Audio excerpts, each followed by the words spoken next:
Hola a todos, les damos la bienvenida a este tiempo que vamos a tener con José Hutter en nuestra conferencia Bitcoin, Inversión para Cristianos. Estamos muy contentos de que puedan estar junto con nosotros el día de hoy. Nos hemos reunido junto con tres ministerios, que uno es BIWEM, Negocios con una Misión, también con eh, Mirta Roscal, que está a cargo de la Asociación Encuentro Cultura, y también con Ana Roncal, que ella es la precursora de esta conferencia, que está a cargo de la Escuela de Gobierno y Economía. Un poquito más adelante vamos a hablar acerca de eso. Les queríamos dar la bienvenida, queríamos también pedirles que ahí en el chat ustedes nos puedan, por mientras se conectan ya las últimas personas, puedan irnos escribiendo desde qué lugar se están conectando y también recordarles que por favor mantengan sus micrófonos en silencio para que no tengamos ninguna interrupción, ¿ok?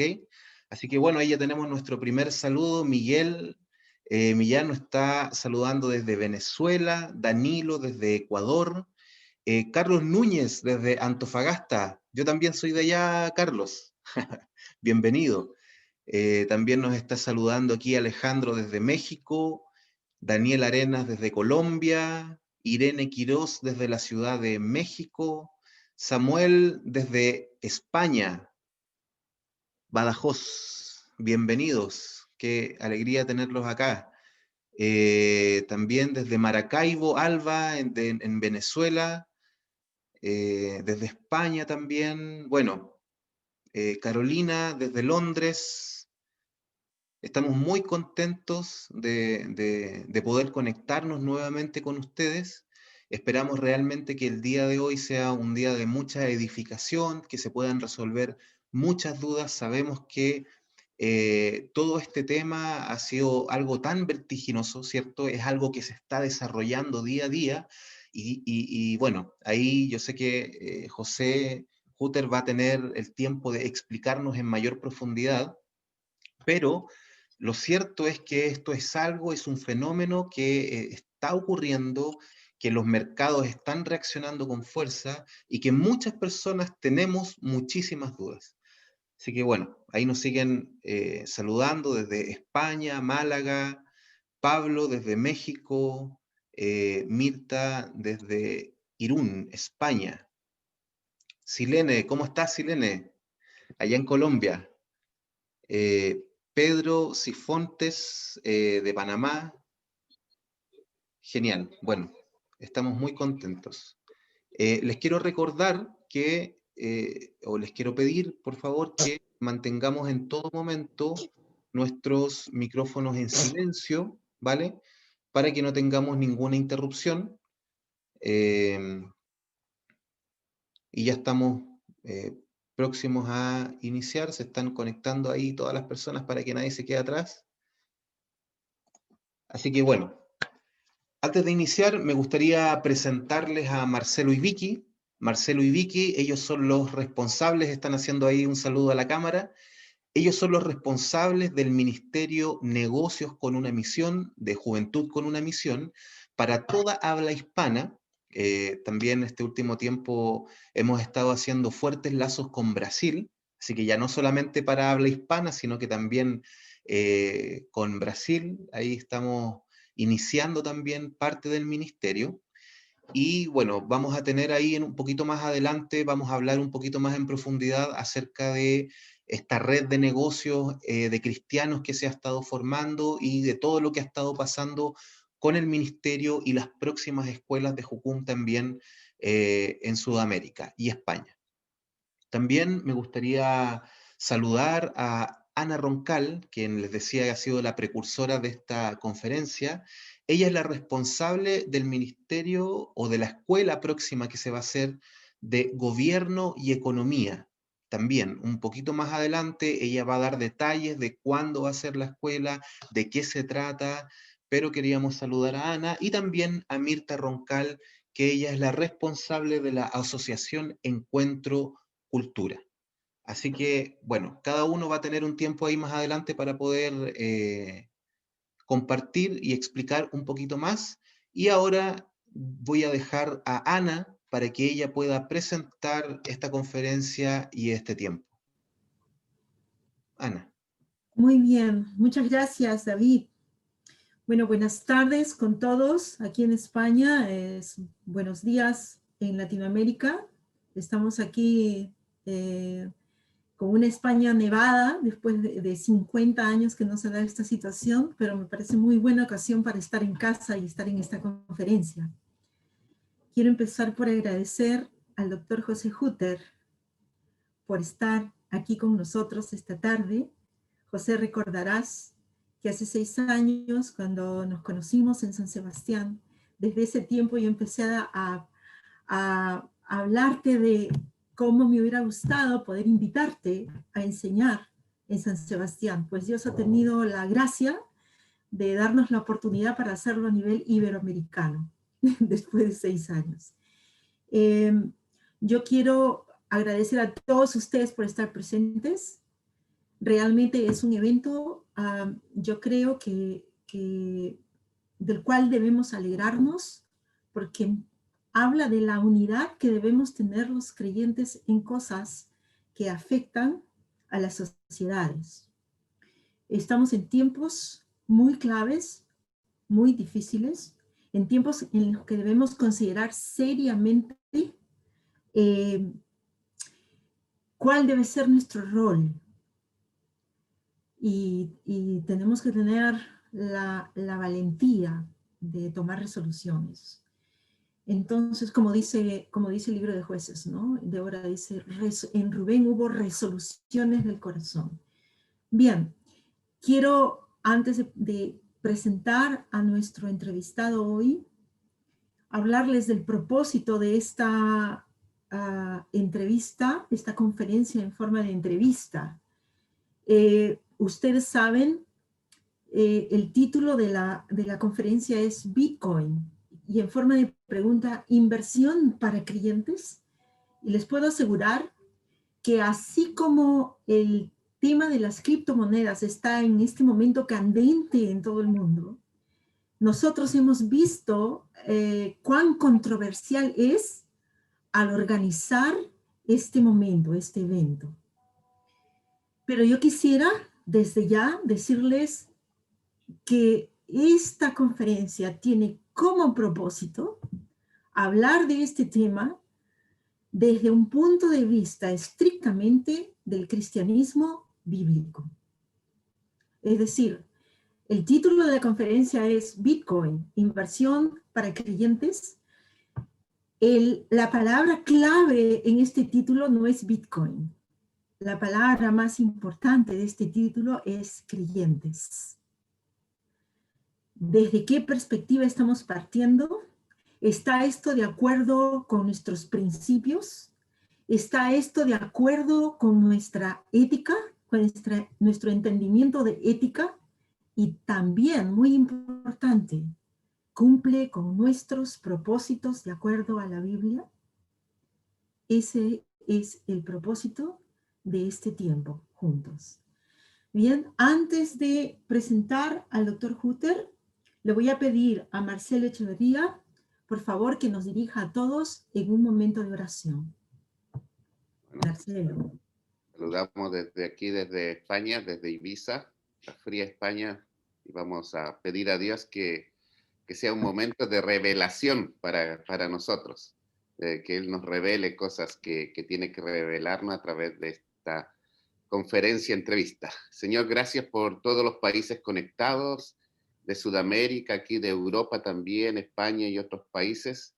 Gracias por los corazones que quieren aprender, que quieren saber y que quieren, Señor, ir adelante contigo, Señor. Queremos saber, queremos ser instruidos, queremos tener el conocimiento de las cosas para tener una opinión clara y verdadera conforme a la Escritura. Así que pedimos tu ayuda, pedimos tu presencia, pedimos que la revelación del Santo Espíritu nos revele toda verdad.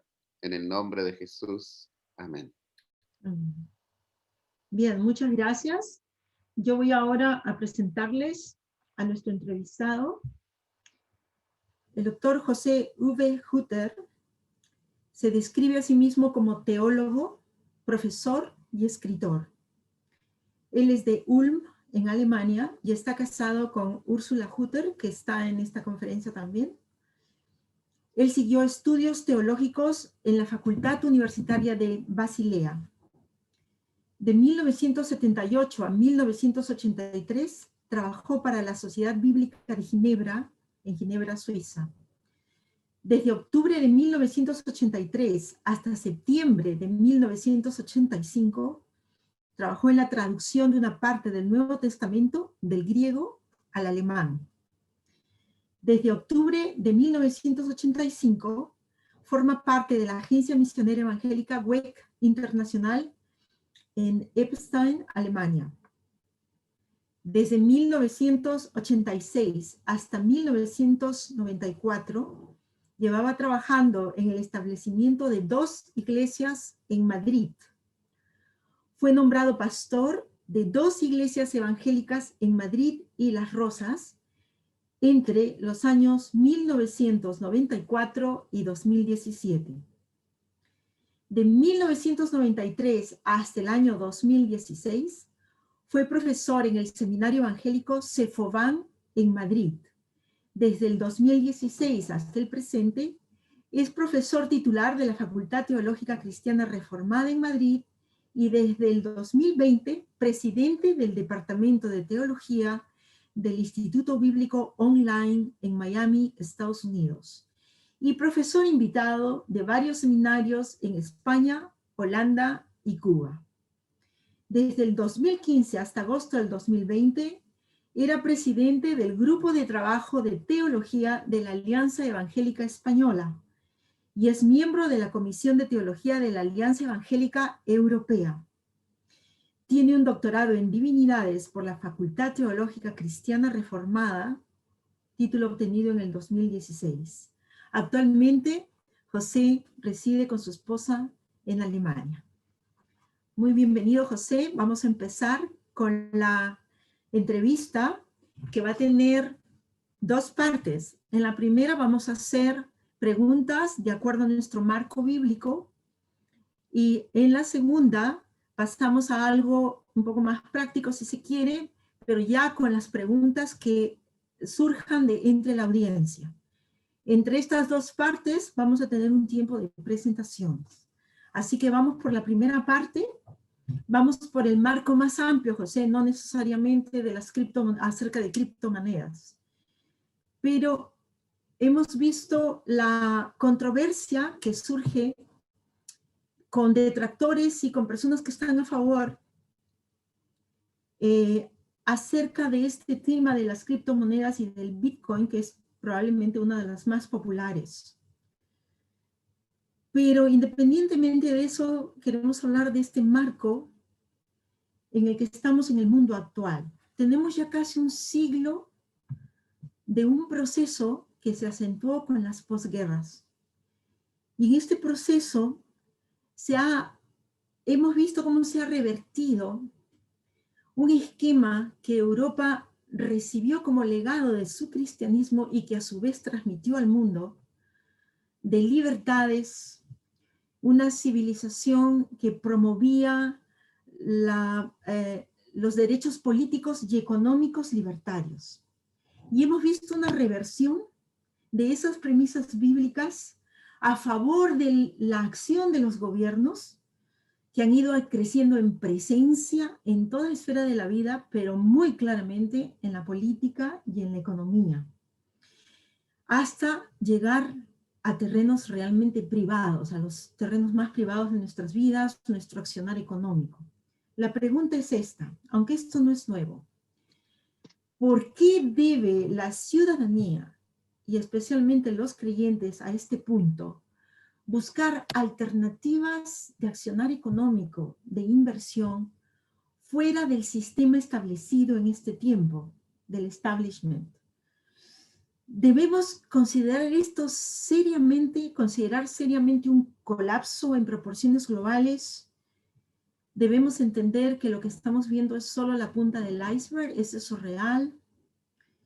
¿Y qué le debemos al COVID en este tema? ¿Nos ha causado el COVID un mal año o es una frase real? Si las preguntas son demasiadas, pues yo te las repito una vez que terminas con tu idea inicial. Bien, ¿le pueden dar por favor el micrófono? Sí, ahora bien. Pues muchas gracias por la introducción y pues por las muchas preguntas. Yo no creo, eso solamente es para abrir el apetito, me imagino.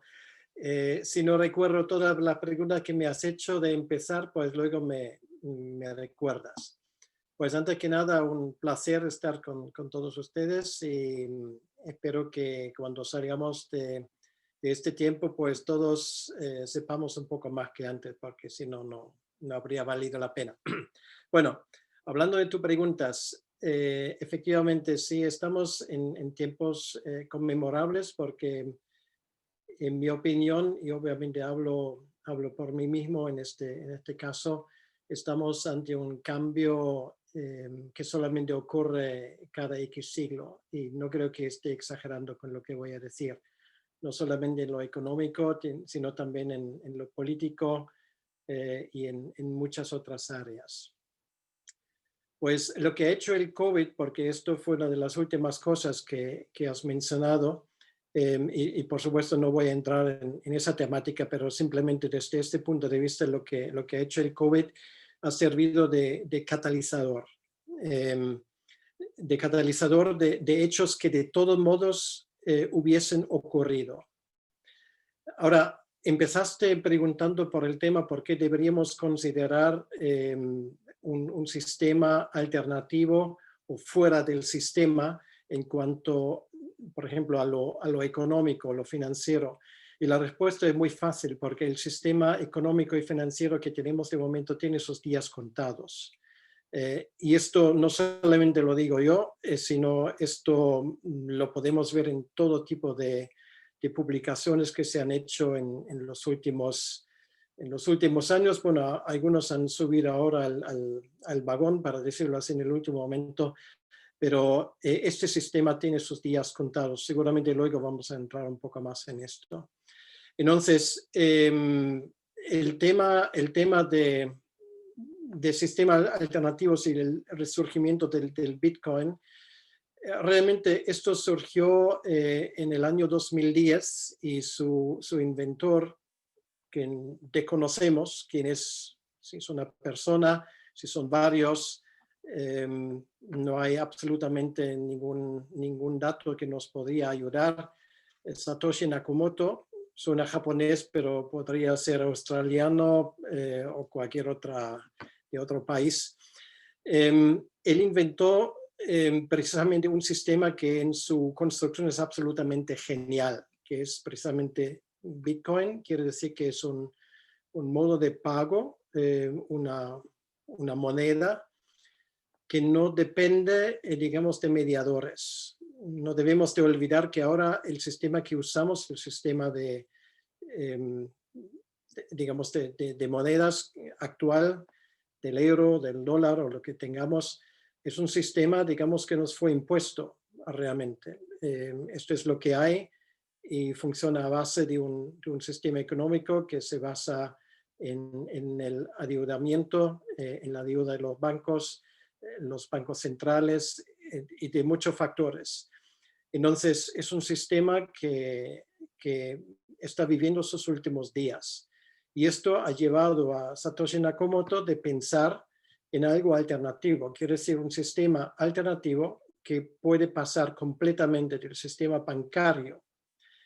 Creo que fue Henry Ford que dijo en su momento, si la gente entendiese cómo funciona nuestro sistema financiero, pues el día siguiente habría una revolución en la calle. Y esto es así, porque mucha gente no tiene ni idea en qué confían. O sea, si hay gente a lo cual le parece arriesgado confiar en algo como Bitcoin, le digo con toda sinceridad, yo estaría bastante más preocupado tener mi dinero en cualquier banco y me da igual el nombre.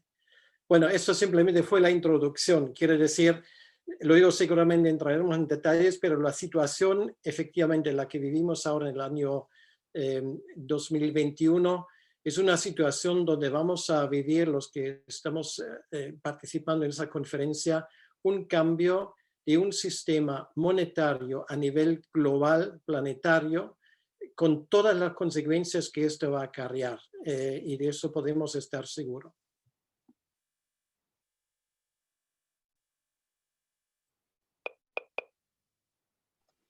Ana, tienes tu micrófono en mute. Tienes que darlo. Perdón, decía, me había silenciado yo misma, disculpen.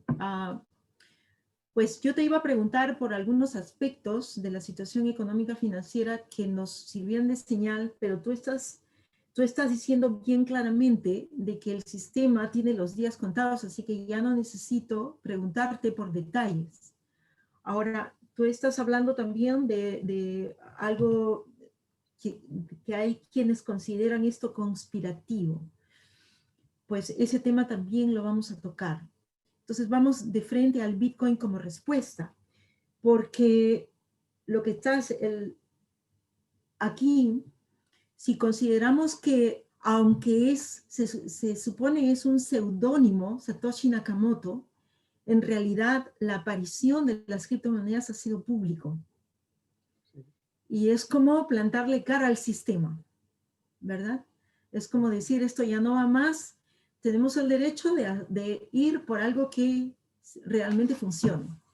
Entonces vamos por partes, primero con el aspecto económico y financiero, pero desde una perspectiva bíblica.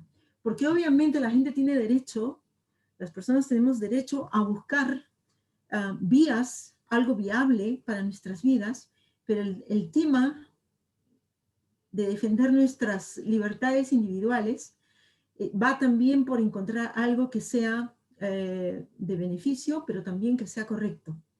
Entonces, desde el punto de vista nuestro, premisas bíblicas básicas para una economía privada. No trato aquí de descalificar nada, ni Bitcoin, ni otras criptomonedas, sino podemos darle al Bitcoin, a la criptomoneda, esa característica de una actividad que redunda en beneficio de la comunidad. Nosotros tenemos un esquema bíblico que se trata de la creación de patrimonio por trabajo esforzado, constante, honrado, por el impulso mediante leyes a la creatividad empresarial, a la construcción de un legado. ¿Cumplen las criptomonedas con esta condición? Es decir, ¿es posible construir algo, no solamente se habla de la transparencia por un lado, pero algo que sea aceptable en esos términos bíblicos? Sí, bueno, lo primero que hay que hacer es un poco mirando atrás históricamente. Y ya que estamos hablando del contexto bíblico, por ejemplo, la primera vez que aparece algo que podríamos llamar un valor tangible, lo tenemos en Génesis capítulo 2, donde se habla del país de Javila, donde dice el autor de Génesis, había mucho oro. Y es la primera vez. Bueno, luego aprendemos de Abraham que él tenía mucha plata y mucho oro. Y es muy curioso porque era un trotamundos, Abraham. ¿No? Que hay que olvidar que él viene de Ur de los Caldeos y al final pues acaba en Egipto para luego volver a Canaán pasando por Harán. Quiere decir que él se estaba moviendo en todas las urbes importantes del segundo milenio antes de Cristo. ¿Y con qué pagaba ese hombre? Pagaba con oro y con plata. ¿Quién lo emitió? Pues nadie. Quiere decir que lo que tenemos en la Biblia es simplemente una forma donde Abraham y luego otros caracteres, por supuesto, confiaban en algo que era, bueno, hay varias características, pero lo que tiene que servir de dinero tiene que ser escaso, tiene que ser deseable, tiene que ser reconocible y tiene que ser transportable. Bueno, hay más características, pero eso deberían ser los más importantes. Bueno, obviamente, por conveniencia y digamos, por costumbre, la humanidad se entendió que lo que era escaso era plata y oro, y esto sirvió de dinero. No lo emitió ningún país, porque de hecho la primera vez que se acuñó una moneda, esto fue en Lidia, y estamos hablando del año 500 antes de Cristo, ¿vale? O sea, 1500 años después de Abraham. Hasta entonces, perfectamente sirvió tener una divisa que era aceptada en todo el mundo, ¿ok? Quiere decir, las ganancias que tenía Abraham lo convirtió por parte en oro y en plata, y esto a su vez le sirvió, digamos, a sufragar sus gastos a donde él iba, y esto era reconocido en todo el mundo. Ahora, ¿qué sistema tenemos hoy en día? Claro, esto es la pregunta. Tenemos un sistema que está completamente en el aire, y para entender, digamos, de dónde hemos venido, pues simplemente basta con ir un poco atrás, pues un siglo. La Primera Guerra Mundial y la Segunda Guerra Mundial se financia básicamente con algo que ahora, bueno, está en la boca de todo el mundo, que son los bancos centrales. Los bancos centrales que tienen la función de crear dinero, como se hace ahora, no existieron antes. En Estados Unidos eran 4 o 5 bancos que en Jekyll Island, en el año 1913, se juntan y forman un conglomerado que ahora se llama la Reserva Federal.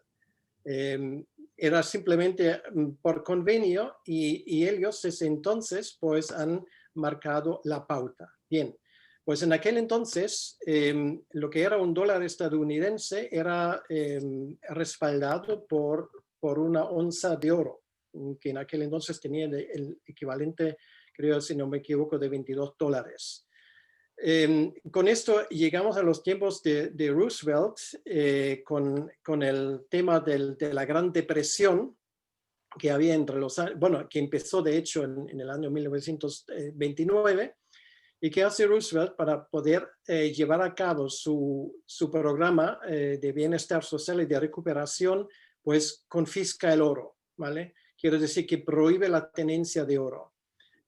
A cada norteamericano en aquel entonces se le pagaban los $22, o eran 25, no recuerdo muy bien, para luego, cuando acaba el plazo, pues sube el precio del dólar prácticamente al doble. Eso era el primer gran fraude. Luego, esto finalmente, después de la Segunda Guerra Mundial o durante, nos lleva al sistema de Bretton Woods, okay, en 1944. Esto era un sistema donde se establece el dólar como referente mundial en cuanto al divisas, y los demás divisas pues se ajustan al dólar. Esto era la idea. Ese sistema funcionó hasta el 12 de agosto del año 1971, cuando el presidente Nixon, en una declaración televisada, nos dice que a partir de ese momento el dólar, que era aún en transacciones internacionales redimible en oro, lo acabó con ese sistema, por factores que ahora no entran en el tema. Y a partir del año 1971 hasta el presente, vivimos en un sistema donde el dólar, bueno, luego el euro, o en aquel entonces teníamos la libra sterling, el marco alemán, el franco francés, etcétera, etcétera, que no estaban respaldados simplemente por la palabra de los correspondientes gobiernos. A partir de ese momento se establece un sistema de la creación artificial del dinero de la nada. Esto se llama el sistema fiat, que viene del latín. Cuando Dios creó el mundo, en la traducción latina se dice fiat lux, por ejemplo, hágase la luz. De la misma manera, tanto los bancos centrales como los bancos comerciales, los últimos a través de créditos, están creando simplemente unas sumas de dinero, unas cantidades de dinero que no están respaldados por absolutamente nada. Tiene que ver con el sistema de la reserva fraccional, que es el fundamento de los bancos comerciales, y de otros factores. Si tú preguntas hoy a alguien, bueno, ese dinero que tienes en la mano, ¿por qué tiene valor? Realmente la pregunta puede sorprender, Tiene valor porque con eso debo de pagar mis impuestos, pero valor en sí no tiene ninguno, ¿vale? Es simplemente un trozo de algodón mezclado con papel o de metal barato que dice que por si acaso vale 2 euros. El valor realmente de esto, pues, es una fracción de céntimos, ¿okay? Entonces, eso sí, nos damos cuenta que aquí algo obviamente falla. Y voy a aportar un último dato.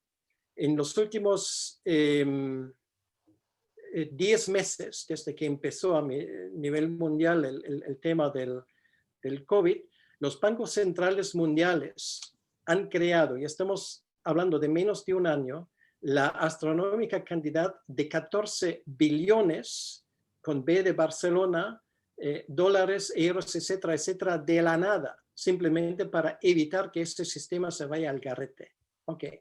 Pues esto es lo que tenemos ahora, y que ese sistema es insostenible, pero al completo, eso cualquiera que mira un poco los hechos y entiende un poco cómo ese sistema funciona, pues lo va a decir. Esto sí que es un fraude Ponzi, pero de tamaño gigantesco. Bien. Es interesante que mencionas las raíces del sistema de cambio en Génesis mismo. Ahora, Bitcoin, el nombre mismo sugiere que es moneda, ¿verdad? Califica en este momento para hacerlo, porque de acuerdo a esta teoría clásica que también mencionas en tu libro, que luego lo vamos a anunciar, la escasez, la resistencia a la censura, la durabilidad, la portabilidad, la divisibilidad, ¿cumple esas condiciones el Bitcoin en este momento? Sí, absolutamente, porque hay que despedirse de la idea de que pues, una moneda o incluso el oro puede tener un valor intrínseco. Es que no hay valor intrínseco, ¿vale? Es que eso suena muy, digamos, casi mágico. O sea, ¿cuál es el valor intrínseco de oro? Pues ninguno. Simplemente le damos ese valor porque escasea, es reconocible, es durable y es transportable. Y precisamente porque es escaso, pues a todo el mundo le gusta tenerlo. ¿Por qué? Bueno, porque esto tiene que ver con la naturaleza humana. Por eso coleccionamos cosas que son raros o que no se ve por todos los sitios. Bien, pues Bitcoin cumple esto, por supuesto. Alguien me va a decir, pero no lo puedo tocar. Bueno, no hace falta, porque ahora estamos viviendo en la época digital. Quiere decir que ahora hay propiedades digitales que por sus características escasean. Quiere decir, un Bitcoin que a día de hoy vale, que no estoy tan seguro porque cambio continuamente, creo que estamos aproximadamente en $42,000. Un Bitcoin a día de hoy es escaso y nadie, ningún banco central, ningún farsante, nadie, ningún programador puede crear un Bitcoin de la nada, ¿vale? Quiere decir que hay gente que dice, vale, pues yo quiero tener esto porque escasea, y esto es precisamente porque su precio va subiendo, ¿vale? Porque no se puede falsificar, es un sistema que en más de 11 años nadie ha hackeado, y las posibilidades que alguien lo consiga en el futuro son mínimas. Yo diría que esto es imposible, y con cada día que pasa menos. Por lo tanto, respondiendo a tu pregunta, efectivamente estamos hablando de dinero. Yo ahora mismo puedo hacer una transferencia en Bitcoin, y creo que mientras tanto hay 43,000 tiendas en el mundo que te dan algo a cambio, desde alimentos hasta puedes comprar casas, y sirve perfectamente en ese sentido. Muy bien, ahora yo te he leído tu libro, hablas del oro. ¿Qué prefieres, oro o Bitcoin? Bueno, si me preguntas así, pues prefiero ambas cosas. Diversificación, perfecto. Ahora, si me haces decidir por uno, me quedo con Bitcoin. Bien. En cuanto al Bitcoin, entonces, lo que estamos viendo es algo vertiginoso, ¿verdad? Y es una tendencia al alza en estas últimas semanas tremenda. Hemos visto sofisticaciones de esto, gente haciendo matrices de comportamiento de Bitcoin y cosas así. ¿No es esto igualmente creación de dinero fiat de la nada? No. ¿Puede conducir a un engaño? ¿Está creando verdadera riqueza o es simplemente especulativo? Por lo tanto, sería contraproducente. Sí. Para eso tenemos que entender cómo se crean los Bitcoin. ¿Okay? Entonces, tal vez antes de responder a esto, tengo que preguntar, bueno, ¿y cómo se crean los euros, por ejemplo, los dólares? Hay dos maneras. Una manera, y estoy simplificando obviamente, pues algún economista me va a decir, bueno, así exactamente no es, bueno, es básicamente así, pero estoy hablando a una audiencia que igual no han estudiado 5 años de economía, pero nos entendemos. O sea, hay dos maneras de crear dinero fiat, o sea, el que lo estamos usando. Por un lado, lo pueden imprimir de la nada los bancos centrales, simplemente comprando deuda estatal o deuda soberana. Por ejemplo, los estados emiten deuda que necesitan para financiar sus sistemas de bienestar, su ejército, lo que sea, y el Banco Central pues compra esa deuda, ¿vale? A partir de ese momento, ese dinero en un principio puede estar en circulación o no, pero existe. En segundo lugar, los bancos comerciales lo hacen simplemente a través del sistema de reserva fraccional. O sea, cuando uno pide un crédito, ellos aprietan un botón y ese dinero entra en mi cuenta, pero realmente a partir de ese momento, ese dinero yo puedo entrar en otras cuentas y, para decirlo de forma fácil, de $100 que yo pido prestado, pues por ese sistema se crean 1000. ¿Vale? Por varias entradas, y esto es fácil, y así funciona el sistema, está basado sobre la deuda, o sea, cada euro que yo tengo en la mano es un euro que alguien debe. Bien, en cuanto al oro, ocurre que el oro no tiene una contraparte deudora, quiere decir que esto en sí es un valor, pero no es una deuda que alguien tenga, sino es simplemente digamos, un valor que en sí representa un valor, el valor que la gente le da. Bien, ¿qué ocurre con el Bitcoin? Con el Bitcoin ocurre exactamente lo mismo, y es, a diferencia del dinero fiat que tenemos, dólares, euros, yenes, libras, etcétera, etcétera, es un dinero que nadie puede simplemente crear por apretar un botón. ¿Y por qué no lo puede? Porque igual que el oro, se mina en un proceso muy costoso en diferentes países, porque el oro no está en la superficie, o sea, no se recoge como el maná en el desierto, sino esto requiere un trabajo, requiere una inversión, requiere mucho trabajo duro.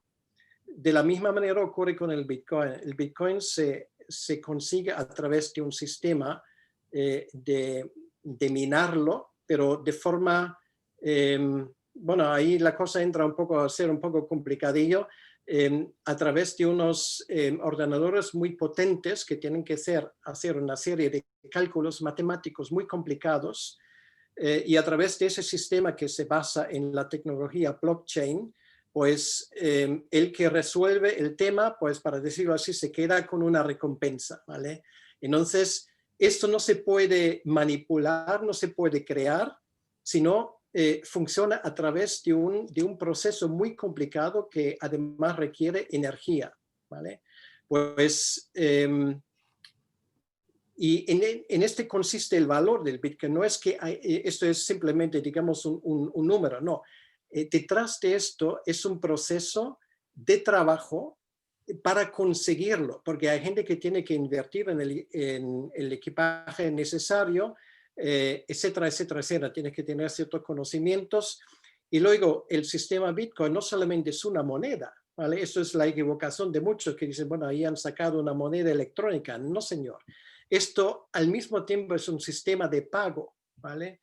De la misma manera como, por ejemplo, Visa o Mastercard, American Express, pues tiene un sistema de pago, o por ejemplo, PayPal, que en sí representa un valor. Pues en el caso de Bitcoin tienes ambas cosas. Tienes un bien escaso que vale como moneda, pero al mismo tiempo tienes una red de transacción mundial y además instantánea. Y esto es una novedad. Claro. Claro, eso quiere decir también que es algo real. Si es un sistema de pago, es algo real. Es algo muy real, sí. Ya. Bien, yo te iba a hacer una pregunta acerca de aquellos que creen que los que justifican el Bitcoin lo hacen porque creen en la teoría conspirativa. Pero como tú estás diciendo, ya, tú estás hablando de algo tan real como la caída del establishment, del sistema establecido, pero también de lo real que es el Bitcoin. Yo creo que esta pregunta sobre teorías conspirativas sobra. Ahora, en cuanto a bancarización, yo voy a leer una frase de un foro que he leído, es un foro llamado Banking Gate. Es importante, muchos de los inscritos, de los que nos están escuchando en este momento, son latinoamericanos. Y el nivel de bancarización en Latinoamérica es diferente del de Europa. Tú has estado en Cuba últimamente. Lo que dice este foro es: la bancarización y la inclusión financiera en América son procesos clave para reducir la pobreza y la desigualdad. Si tenemos en cuenta todo lo que hemos estado viendo, todo lo que has estado diciendo hasta este momento, ¿estamos a tiempo de bancarizar a Latinoamérica o países en vías de desarrollo? ¿Bancarizarías toda la población de Cuba de acuerdo al sistema actual? Bueno, mi respuesta es, con ese sistema de dinero fiat, cualquier intento, digamos, de crear posibilidades para la gente de crear riqueza son sumamente desiguales. Y me voy a explicar. Con el tema, por ejemplo, de la creación de estos, por ejemplo, 14 billones de dólares, euros, etcétera, de la nada, de los bancos centrales, ¿qué se consigue? Bueno, en la economía se habla del efecto Cantillon. Bueno, Cantillon era un economista irlandés y por eso, aunque el nombre es francés, pero si recuerdo bien el nombre era irlandés. Pero bueno, el efecto Cantillon es que los que están más cerca, aquellos que crean dinero, son los que se van a enriquecer y los demás se van a empobrecer. O sea, quiere decir que el que está más cerca del pesebre es que el que come más. Y los otros necesitan más tiempo para llegar ahí. Cuando llegan ya está comido, casi todo, para decirlo de forma simple. Y esto quiere decir, con el sistema actual, y creo que todos somos conscientes de ello, lo que hace es que los ricos... Una risa porque algunos... Sí, hay algún ruido por ahí, pero creo que se acabó. Los ricos, y estamos hablando de las grandes corporaciones, sobre todo de las grandes empresas, se van a hacer mucho más ricos y estamos presenciando en estos tiempos, particularmente desde el año 2008, una tremenda redistribución de la riqueza, pero no de arriba para abajo, sino de los obreros y la clase media hacia los más ricos. ¿Vale? ¿Y por qué lo estamos teniendo? Precisamente por el sistema que tenemos. Y más que se bancariza a la gente, más que están obligados a servir a ese sistema, peor va a salir. Y eso da igual en qué contexto y en qué situación. Ahora, por ejemplo, tenemos, bueno, en este mundo de las criptomonedas, hay un movimiento, incluso... que ha puesto esto en su bandera. Bueno, en inglés se dice banking the unbanked. Quiere decir que dar acceso al sistema bancario a aquellos que no tienen cuenta, porque hoy, por ejemplo, abrir una cuenta para alguien que no tiene nada o muy poco, en muchos países es prácticamente imposible, ¿okay? Porque no te dejan. Y no estamos hablando de pedir un crédito, imposible. Ahora, por ejemplo, pongo como ejemplo, bueno, por ejemplo, África. En África la mitad de la población, creo que incluso es más, de la población africana no tiene cuenta bancaria, no pueden tenerlo. Pero prácticamente todo el mundo tiene un móvil. Ahora, con las criptomonedas tú puedes tener tu monedero en tu teléfono y tienes un acceso inmediato a un mercado mundial. Ahora, esto llamo yo crear oportunidades en términos de igualdad, ¿vale? Porque el sistema que tenemos ahora es un sistema que es imposible que funcione. por las características que antes he intentado explicar. Ahora, con ese sistema ahora, por ejemplo, un país que es el número 1 en África es Nigeria. En Nigeria, bueno, ya prácticamente todo el mundo trata con Bitcoin o con criptomonedas y hacen muchas veces sus negocios pagando en esa moneda. O, por ejemplo, otro lugar que conozco un poco sería Cuba. Existe Bitcoin en Cuba, por supuesto. Existe en Venezuela. Bueno, Bitcoin y allí, bueno, está muy, por lo menos hace poco era muy popular, otra criptomoneda que es Dash. De hecho, me imagino que a más que un venezolano le habrá salvado la vida, ¿vale? ¿Por qué? Porque no está al alcance del gobierno. Tenemos que acostumbrarnos a la idea, aunque a mucha gente le va a costar, que ningún gobierno es nuestro amigo. Sobre todo cuando llega a la hora de finanzas. Esto, en su momento, ¿quién fue que lo dijo? Que habló del... lo comparó con un monstruo, ¿no? Sí, ahora no recuerdo el el inglés. nombre. Sí, El gran Leviatán, el creo que Leviatán. era Hume. Sí, pues esto es efectivamente es el Estado, y más le das, más lo va a coger, ¿vale? Estamos ahora en un tiempo donde la clase media prácticamente en cualquier Perdón, país es Hobbes. sistemáticamente se está arruinando. Hobbes, exactamente, tiene Hobbes. razón, fue Hobbes, sí, el gran Leviatán. Pues esto es lo que tenemos, ¿vale? Entonces, con ese sistema, bancarizar a la gente con el sistema actual, pues olvídalo, no le va a servir para nada. Y mucho menos con lo que nos viene ahora encima, que es la sucesiva retirada del dinero en efectivo, ¿okay? Esto todavía nos dejaba cierta libertad. Ahora, en cuestión de pocos años, posiblemente de meses, se va a establecer un sistema de monedas digitales, pero centralizados, de los bancos centrales. De hecho, bueno, en China se está experimentando con esto desde hace tiempo. Desde hace pocos meses ya existe un país que tiene una moneda virtual gobernada por el Banco Central, que son las Islas Bahamas, ¿no? El dólar de las arenas, como lo llaman. Sand dollar. Entonces, esto está viniendo en la Unión Europea. Posiblemente esto se puede introducir en los próximos meses. ¿Y esto qué quiere decir? Quiere decir que esto convierte a cada persona automáticamente en esclavo de aquel que emite ese sistema, porque ya a partir de ese momento no hay libertad individual, no hay control individual de lo que hace, sino el Estado con apretar un botón simplemente te puede privar de cualquier acceso a cualquier cosa. Bien, sí, me has hecho acordar de Max Weber hablando del Estado como siendo la institución que tiene el derecho a la violencia legítima. Obviamente que eso fue dicho en un contexto y ahora eso se ha convertido en algo muy literal. Se ha convertido en algo muy literal.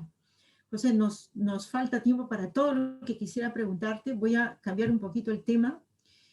¿Qué hay de la solidaridad nacional? En la Biblia tenemos una economía que está esquematizada para producir de manera privada, con derechos económicos, derecho a la propiedad, derecho a la financiación, pero también para que estos excedentes vayan a una especie de sistema de financiación de manera de poner en el escalafón productivo a la población. ¿Cómo ves las criptomonedas en relación a esta solidaridad? ¿Es posible? ¿Eso ya es una cuestión personal? ¿Cómo ves esto? ¿Va a acentuar las posibilidades? ¿O, por lo contrario, viendo la acumulación, las subidas de precio de Bitcoin, es simplemente, estamos simplemente siendo idealistas pensando en solidaridad nacional? Bueno, vamos a decirlo, para tener una sociedad, bueno, se puede llamar solidaria o vamos a llamarlo una sociedad justa, tienes que tener un dinero justo, ¿vale? Pero tal como tenemos el sistema ahora, no, ni el dinero es justo, ni el sistema del dinero detrás es justo. Porque hay algunos que, bueno, por el efecto Cantillon que acabo de decir, tienen acceso a fondos prácticamente ilimitados, y otros pues están privados de esto. Entonces, eso es muy sencillo. Por ejemplo, cuando el trabajador normal y corriente, ahora trabajando 8 a 12 horas por un salario realmente irrisorio, cada vez tiene más problemas para llegar al final del mes, y no porque se está permitiendo todo tipo de lujo, sino simplemente porque no se puede pagar el piso y otras cosas que necesitas. Pues, ¿qué sistema es esto?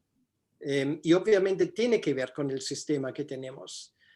Si Hacienda, simplemente por el sistema que tienen establecido, ya automáticamente te priva de tu salario y una cantidad bastante importante, y no estoy hablando tal vez del 40% de una persona que ingresa 2 millones, sino estoy hablando de la cantidad equivalente de una persona que tal vez ingresa 1.000 o 1.500 euros. ¿Vale? O sea, ¿qué sistema es esto? Y claro, alguien me va a decir, pero es más bajo, pero piensa qué impuestos pagas, empezando con el IVA, es un impuesto. Los hidrocarburantes están grabados para el 70%, etcétera, etcétera, etcétera. O sea, quiere decir que, y da igual si es un trabajador normal y corriente, un currante, como suele decir, alguien que se cuenta con la clase media o incluso la clase media alta,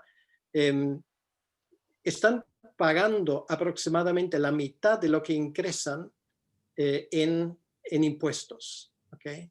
¿Y qué reciben a cambio? Esto sería la gran pregunta.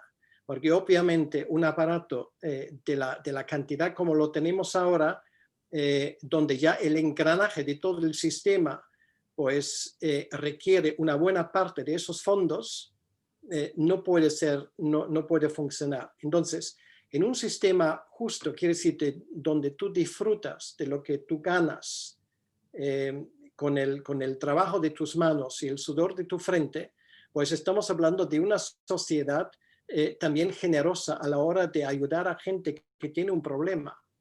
Otro problema hoy en día es que, claro, a mí me gustaría trabajar en muchas cosas, porque no puedo, porque si empiezo a abrir, por ejemplo, una academia de idiomas, pues desde el día 1 voy a tener que pagar una serie de impuestos y digo, vale, pues no voy a hacerlo, ¿vale? O sea, se me imposibiliza realmente. O sea, el sistema que tenemos de momento, sé que lo estoy diciendo, para mí es un sistema criminal realmente. Y lo que se está produciendo, lo que se está causando realmente es una población que cada vez depende más del Estado, que obviamente hace llegar a sus prebendas a los que a este Estado le conviene, ¿vale? De eso estamos hablando. Y me da igual cómo se llama el país, porque lo tienes en todos los países occidentales y no occidentales de la misma manera.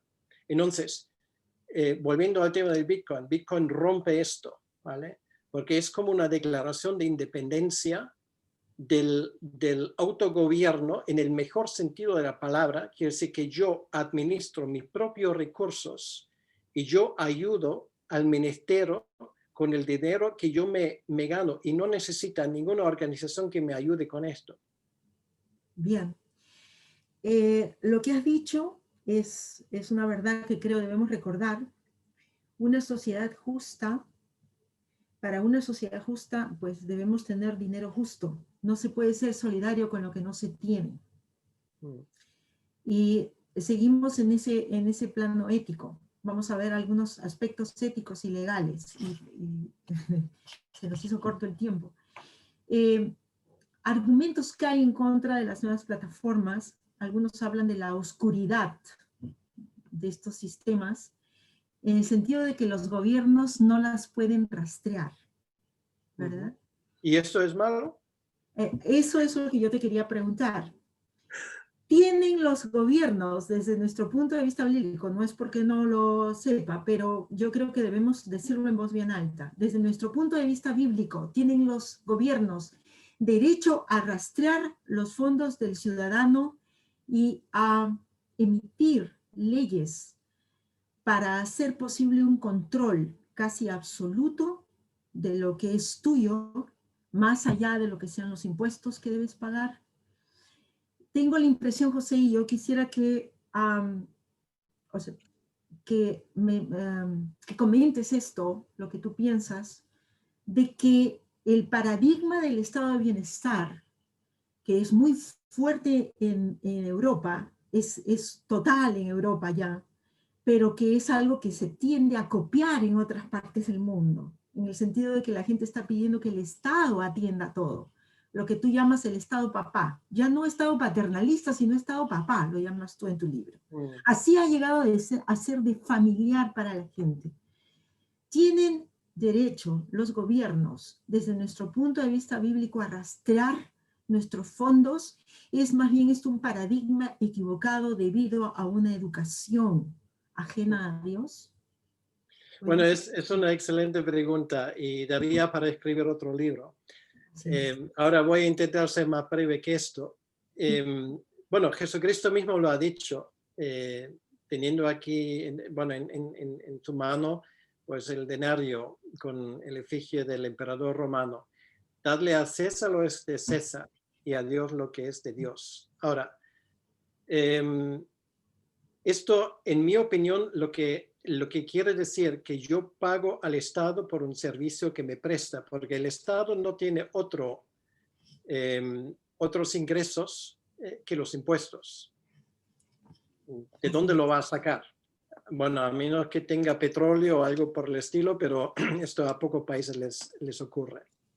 Quiere decir que yo entiendo que yo pago por un servicio que el Estado me presta. Por ejemplo, si quieres construir carreteras, pues intenta poner un sistema decente de repartido de agua, de luz, etcétera, etcétera. Bueno, incluso esto es discutible, pero yo pago por un servicio que es de César y por eso le pago, ¿vale? Le pago lo que es suyo. Ahora, lo demás es de Dios, quiere decir, lo que yo gano con el sudor de mi trabajo y de mi frente, esto no le pertenece a César, ¿vale? Yo le pago a César con una parte que corresponde a las contraprestaciones que él me da, pero lo demás pertenece a Dios, porque Dios me ha dado la fuerza y yo soy responsable, y en función de esto le pago a Dios un diezmo. Quiere decir que yo reconozco que Dios es el dueño de todo lo que me queda, ¿vale? Y esto me parece que es muy importante. Y por lo demás, Dios me tiene responsable cómo yo administro, mis pertenencias, que al fin y al cabo Dios me lo ha dado para que yo lo administre bien. Ahora, si el Estado me roba esto se llama robo, ¿vale? Entonces, quiere decir que si el Estado, por financiar ciertos proyectos, más o menos absurdos, me quita mi dinero para repartirlo a sus, a su clientela, pues entonces obviamente yo puedo decidir a dejarme robar, que es así, o voy a tomar la decisión de evitarlo, por ejemplo, cambiar de país, ¿vale? Y esto, bueno, hoy en día hay mucha gente que dice, vale, pues qué malo esas personas, porque para evitar impuestos, pues se van a otro país. Pues yo lo entiendo. O sea, yo tampoco me dejo robar en la calle y digo, mira, aquí tengo más, y por si acaso sírvete. Yo intento evitar el robo.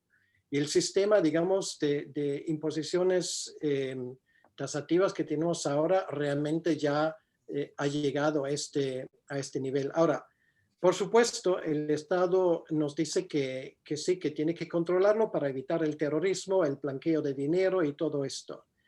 Vamos a ver. Antes de la era digital,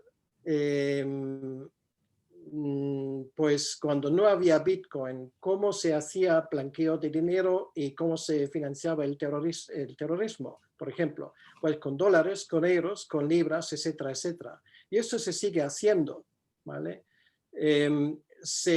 Por esto se intentaba quitar los dólares, pues por supuesto que no. O sea, esos son argumentos que son ridículos. Por supuesto, tú puedes hacer el mal con Bitcoin, con lo que tú quieras, con oro, con plata o con dólares.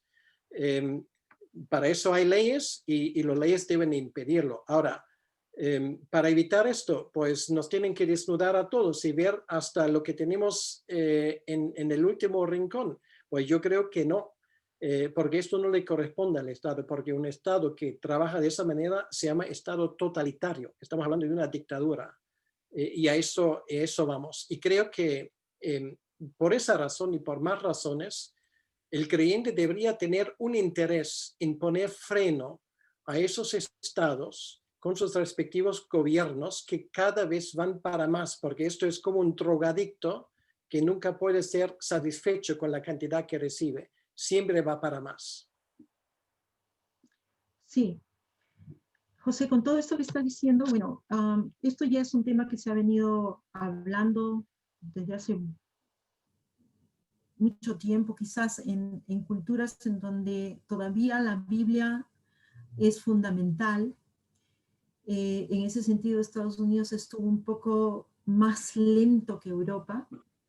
Creo que lo que dificulta poder entendernos aún como creyentes, porque yo tengo amigos creyentes que me dicen, pero ¿cómo? El Estado tiene que encargarse de la pobreza, ¿no? Tiene que encargarse de la educación porque hay gente pobre. Y creo que no hay entendimiento de que hay que solucionar el problema de la pobreza para que el Estado no tenga que ocuparse de la educación, cosas así. Hay un paradigma ya bien establecido que garantiza que efectivamente este sistema centralizado no tiene futuro. No. Entonces, y me permites decir algo, porque si no sí. me olvido, porque has dicho algo que me parece muy importante, esa idea de que el Estado tiene que encargarse de la pobreza. ¿De dónde viene esto? Bueno, yo entiendo que esto me diga una persona que cree en el Estado, ¿ok? Ahora, una persona que cree en Dios debería recordar que Jesucristo dijo a sus discípulos, siempre vais a tener pobres entre vosotros y podéis ayudarles si queráis, ¿ok? Eso lo dijo cuando los discípulos le echaron encima porque una pobre mujer pues echaba encima un perfume muy caro sobre Jesús, ¿no? Entonces, quiero decir, ¿quién debería ayudar a los pobres, a los menesterosos? No el Estado, la Iglesia debería hacerlo, los creyentes. Y ahí realmente, y perdón, no quería cortarte, pero si no me olvido de esto. Está bien.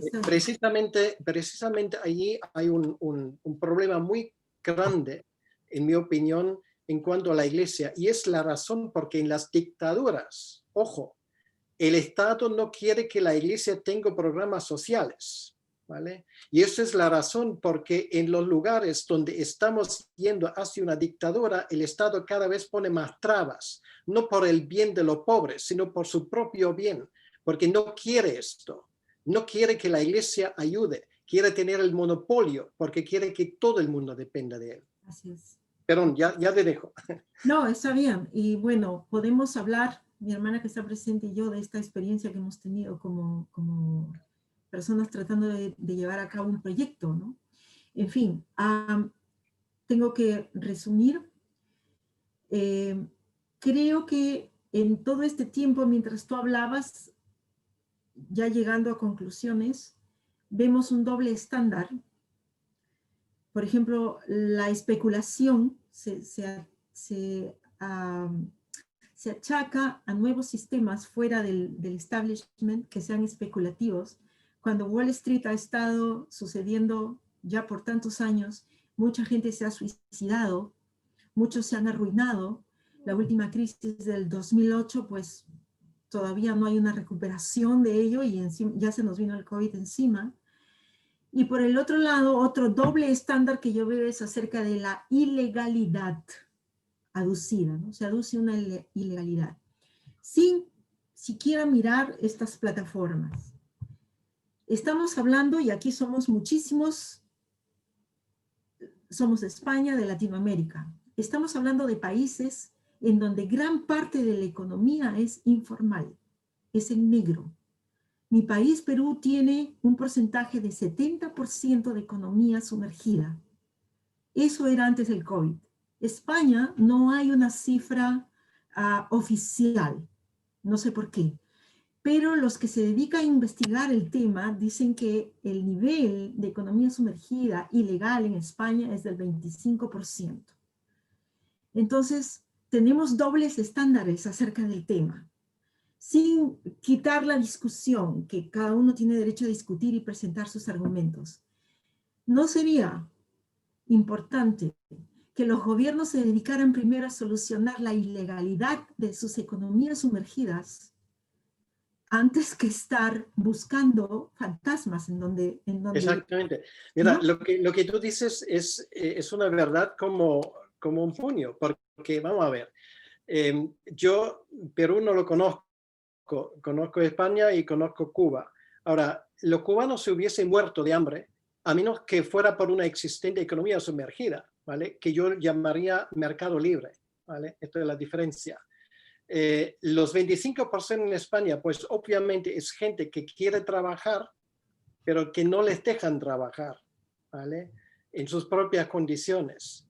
Entonces, ¿dónde está el problema? El problema no es que la gente no quiere trabajar, es el problema que la gente no les dejan trabajar.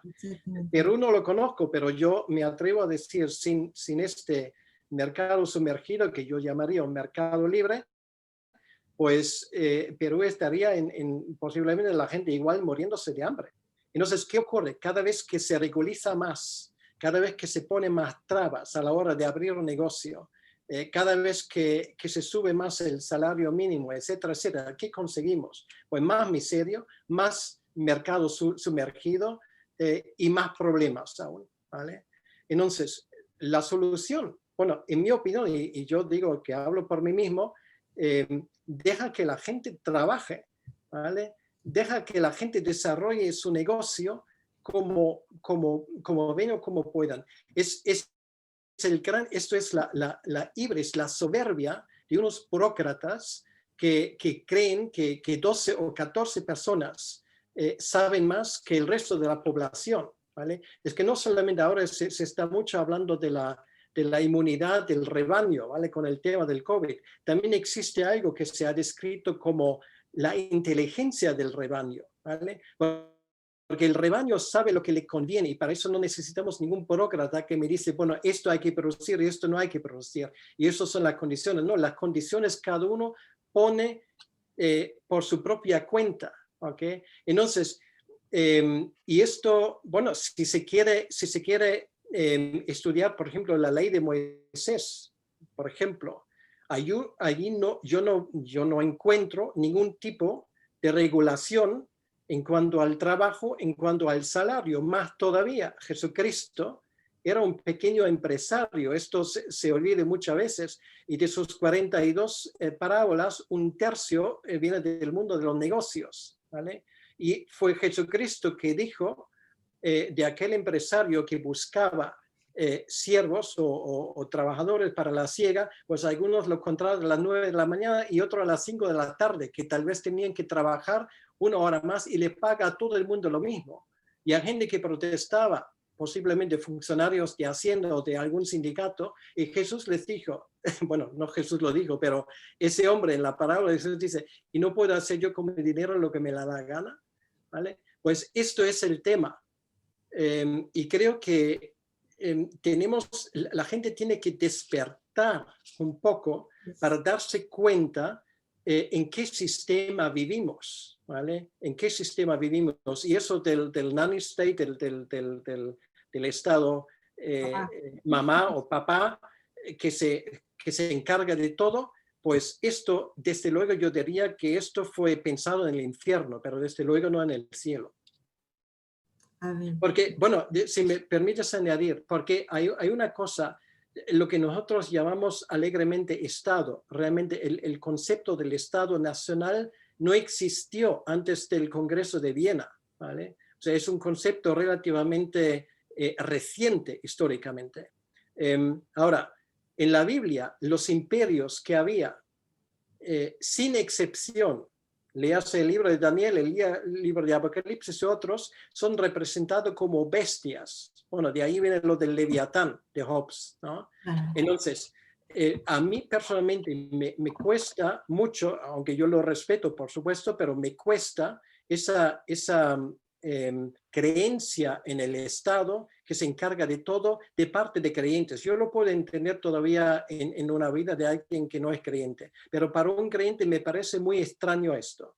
Si los imperios en la Biblia son representados como bestias, o sea, ¿cómo voy a coger esto como ejemplo y confiar en que una bestia me alimente? Exactamente. Y de hecho preguntas, tenemos que venir a un final, pero ahora creo que viene, José, lo más importante, porque aquí se supone somos una audiencia de cristianos. Hemos hablado, yo te he hecho preguntas basadas en nuestros principios en el Antiguo Testamento. Vamos a conectar ahora con el Nuevo, con la capacitación que nos da Jesucristo para practicar los principios que Él mismo dijo acerca de la ley, nunca sería derogada sino hasta el fin del mundo, ¿no? Que teníamos que sostener estos principios, este modelo libertario. Tú has hablado de los estados imperiales como bestias. En efecto, Jesús mismo afirmó este señorío indebido, ¿no? No afirmó, sino habló de este señorío indebido. Quiero hablar del aspecto espiritual. Por eso te digo, ahora vamos a lo que Jesús nos está ofreciendo en el Nuevo Testamento. Estamos hablando de un producto, pero en realidad nuestra intención ha sido coger algo como un producto financiero para llamar la atención e invocar a los que nos están escuchando a tomar la conciencia que tú ya mencionaste en este tiempo, a tomar una decisión. Creo, la intención no era que conversáramos aquí simplemente de un producto financiero, va mucho más allá que hay detrás. Es la condición de la iglesia. Hemos entrado ya a tiempos muy claros y no interesa cuál sea la posición escatológica, todos tenemos que estar alertas y sabemos, y el COVID no ha sido sino un detonante, que vienen tiempos difíciles y tenemos que estar a la altura del llamado que tenemos. ¿Cómo debemos entonces vivir? Dice Francis Schaeffer, ¿no? Francis Schaeffer habla de cuando el ciclo de un sistema humanista viene a su final. Entonces, y él titula este libro, ¿cómo debemos entonces vivir?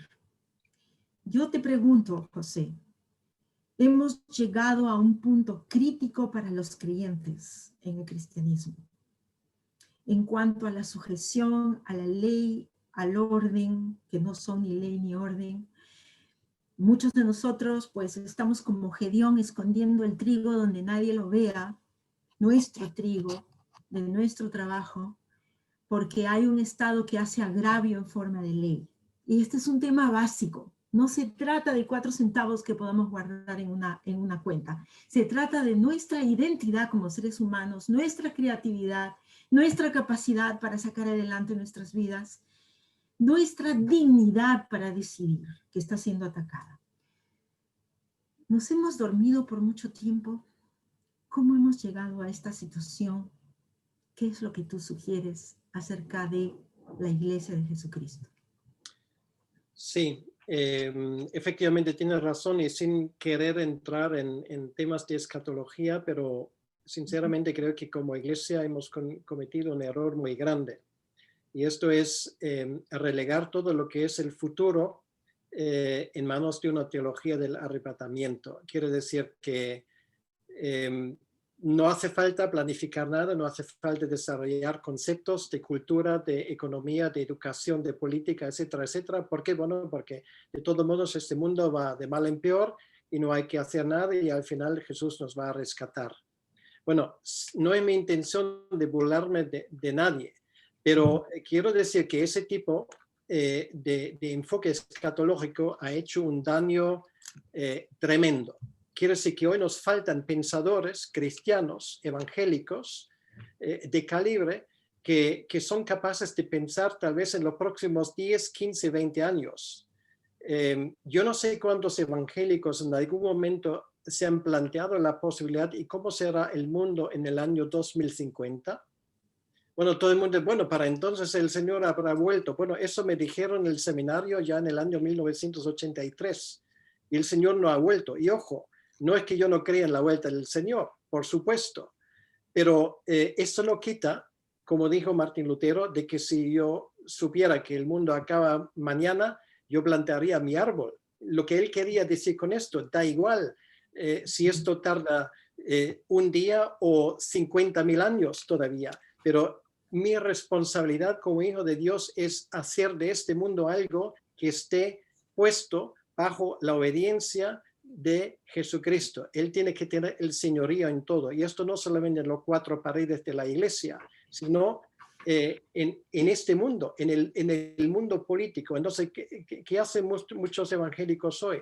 Pues sacan ideas del socialismo, de cualquier ideología humanista, y lo bautizan y dicen, bueno, esto es nuestro concepto. Pues, amigo, si esto es nuestro concepto, yo me hago miembro de un partido político, para eso no necesito una iglesia, ¿vale? Y ya bebo de las fuentes originales. Lo que necesitamos es ofrecer un programa alternativo, pensado exactamente según los parámetros bíblicos, que no solamente será una ventaja para nosotros, sino también para este mundo, porque el mundo será bendecido precisamente cuando la iglesia le obedece al Señor en todos los sentidos. O sea, eso del humanismo bautizado es algo que realmente nos ha perjudicado en los últimos 150 años de una forma tremenda, porque antes no fue así. Y ahora no es momento de hacer un repaso histórico, pero realmente tenemos que plantearnos por qué nos faltan pensadores que son capaces, digamos, de proyectar un poco hacia el futuro, de las cosas que van a pasar, en qué dirección nos movemos.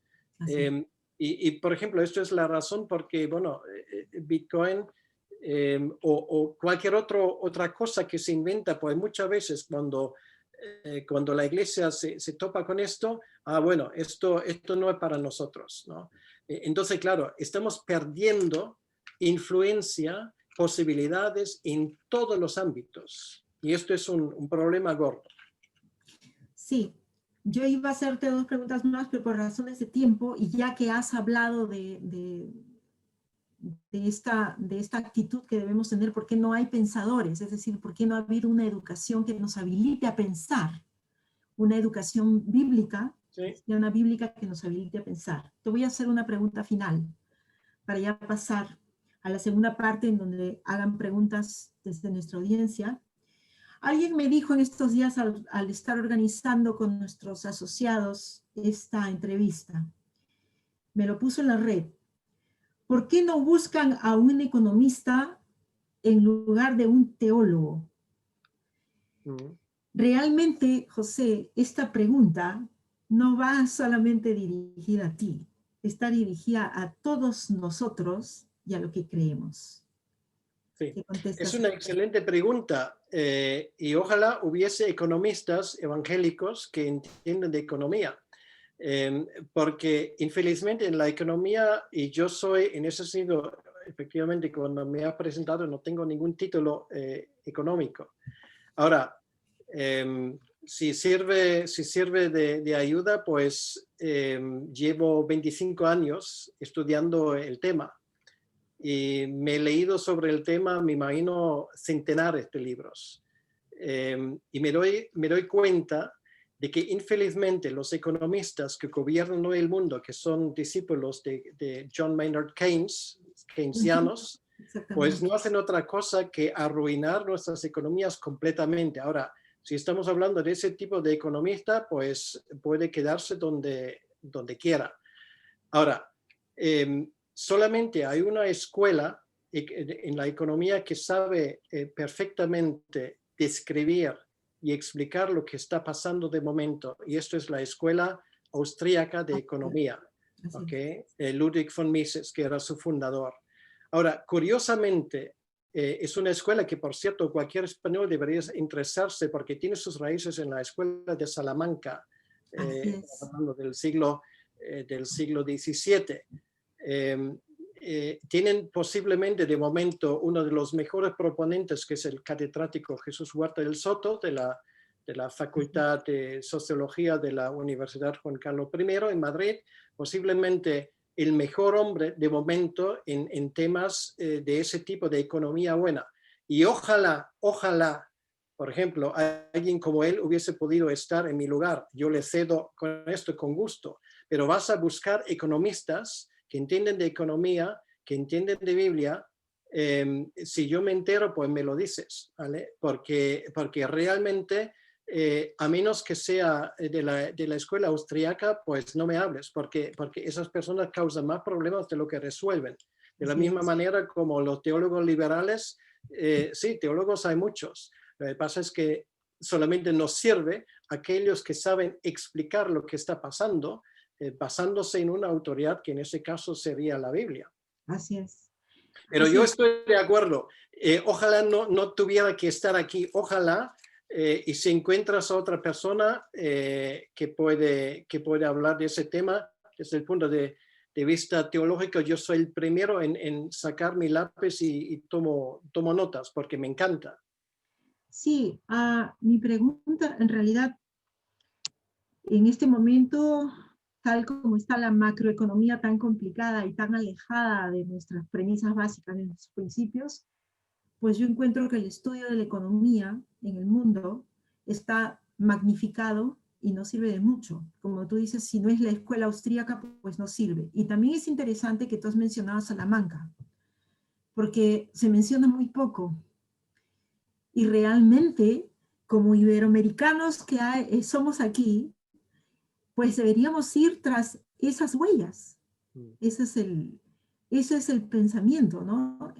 Tenemos un legado que fue borrado, que fue barrido muy a propósito, pero quizás sea este el momento para ir detrás de ello. Yo quiero agradecerte. Vamos a pasar ahora a la segunda parte con nuestra audiencia, pero le dejo a David Pinto para que él siga dirigiéndonos. Muchas gracias, José. Ana. Gracias, Ana. Muchas gracias, Ana. Muchas gracias, José. Todavía no terminamos. Vamos a pasar a un tiempo de preguntas. Muchas personas han estado haciendo algunas preguntas en el chat y Alba ha estado tomando nota de ellas. Así que por un tema de tiempo no tenemos la capacidad de responder todas, pero sí, José, esto nos abre realmente el apetito por poder investigar más.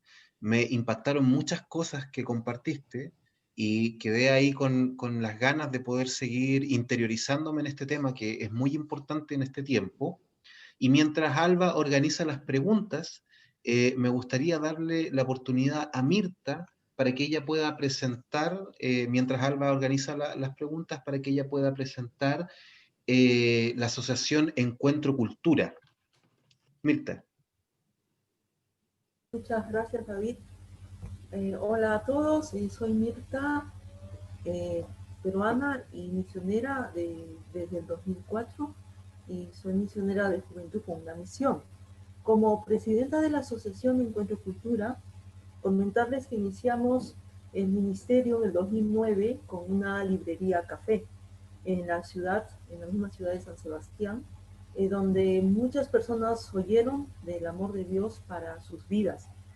Actualmente estamos en un local un poco más pequeño y creemos que Dios nos está llamando a extendernos, no solo físicamente, sino espiritualmente hablando, incluyendo a las personas más vulnerables de la sociedad, así como extranjeros, indocumentados o mujeres con pocas oportunidades. Y este evento justamente es parte de esta extensión. Estamos felices como Encuentro Cultura de colaborar con otros ministerios de juventud con una misión y traer luz bíblica en temas que se abordan muy poco, ¿no? Pues creemos que es importante y definitivamente la unidad del cuerpo de Cristo debe ser visible en esta sociedad que tiene tantas divisiones. Desde aquí hacemos un llamado a los que tenéis en su ciudad o en su país una librería cristiana, que la apoyéis acercándose a ella o haciendo sus pedidos vía web. A los que vivís en Guipúzcoa, en el País Vasco, en España, pues desde nuestra librería brindamos una serie de materiales que son muy buenos, Biblias en variedad, libros de consulta, de referencia, que edifican, y por supuesto tenemos libros del Dr. Hutter. Por ejemplo, es un libro excelente, Crisis, Europa en la encrucijada, en el cual el doctor analiza no solo las cuestiones económicas y financieras de la crisis que se inició en el 2008, sino también los motivos éticos, espirituales, ¿no? Entonces es un excelente libro y él da soluciones, entonces les animamos a que lo busquen. Y pues decirles que estamos en las redes como Encuentro Cultura, Encuentro con K, nos podéis buscar. Estamos muy alegres de estar en este tiempo con ustedes y ahora sabéis un poco más de este ministerio. Les agradezco por este tiempo de atención. Hasta luego y muchos saludos. Muchas gracias, Mirta, por encontrar en el chat. Acabamos de poner el link del Facebook para que puedan las personas que quieran estar en contacto con Mirta Roncal, ¿ok? También me gustaría presentarles a Marcelo y Vicky. Ellos son los precursores, son los pioneros que partieron aquí en toda habla hispana con el Ministerio Negocios con una Misión, en el cual ya hemos estado trabajando desde el 2017, pero me gustaría que ahí Marcelo y Vicky pudieran contarnos un poquito en qué está el ministerio para las personas que quieran integrarse. Bueno, un saludo a todos desde aquí, desde España, desde Ibiza. Estamos, bueno, contentos por haber movilizado a este seminario. Nosotros hemos sido misioneros de Juventud con una Misión por 28 años. Hemos trabajado en 3 continentes diferentes y en los últimos 11 años estuvimos en el norte de India. Así que Dios nos llamó a un área muy desconocida para nosotros, que es el área de los negocios, pero a crear una transformación en el área de negocios, uniendo negocios con una misión. Los negocios con la misión de predicar el evangelio y los negocios con el llamado a discipular las naciones. Y hemos creado un ministerio en Juventud con una Misión que se llama B1, su sigla en inglés es Negocios con una Misión. Y estamos abriendo este ministerio en toda Latinoamérica. Ya tenemos 5 sedes. Hay una sede en Chile, en Colombia, próximamente en México y Brasil, aparte de aquí de España. Y esta red de negocios con una misión que engloba a empresarios y a emprendedores está creciendo de una manera extraordinaria. Y una de las estrategias que estamos usando son las escuelas de transformación de negocios, donde nosotros ponemos los valores cristianos, la visión y el modelo de cómo usar tu negocio y tu emprendimiento para glorificar al Señor, por un lado, y también para llevar el reino de Dios a esta esfera de negocio. Así que estamos en un mover que está tocando a muchas personas que antes no habíamos tocado, pero que ahora creemos que es un tiempo de transformación. No solamente Dios nos está llamando a un cambio, a hacer un cambio como cristianos, sino que nos está llamando a una transformación donde nosotros debemos ser relevantes dentro de la sociedad y Dios personalmente nos ha llamado a esta esfera de los negocios para traer el reino de Dios a esta esfera. Y justamente haciendo mención a lo que José hablaba de que la iglesia se quedó relegada, nosotros hemos sido guiados por el Espíritu Santo para ser parte de personas que puedan influir y que podamos, a través de la Biblia, dar un mayor entendimiento, una cosmovisión bíblica, una base bíblica de cómo nosotros podemos influir a través de los negocios, a través de las distintas plataformas que Dios nos permita usar para que el reino de Dios llegue a todas las esferas de la sociedad, Así que por eso también estamos apoyando este seminario. Nosotros creemos que debemos informarnos, no estamos diciendo estamos de acuerdo a invertir en esto o no. Nuestra posición es conocer, saber, poder entender y luego discerniendo cada uno desde el punto de vista bíblico o lo que el Espíritu Santo le diga, pues tomará su decisión. Nosotros no decimos sí, no, sino que queremos ser parte de este tipo de encuentros para que la gente, cada uno de nosotros, la iglesia principalmente, podamos aprender, entender, mirar, discernir y saber tomar nuestras decisiones. Así que muchas gracias por estar presente en esta tarde y que Dios les bendiga. También tenemos un socio, David Pinto, ahí en Chile, también de la red de BeOne, que es interesante lo que está pasando en esta red también.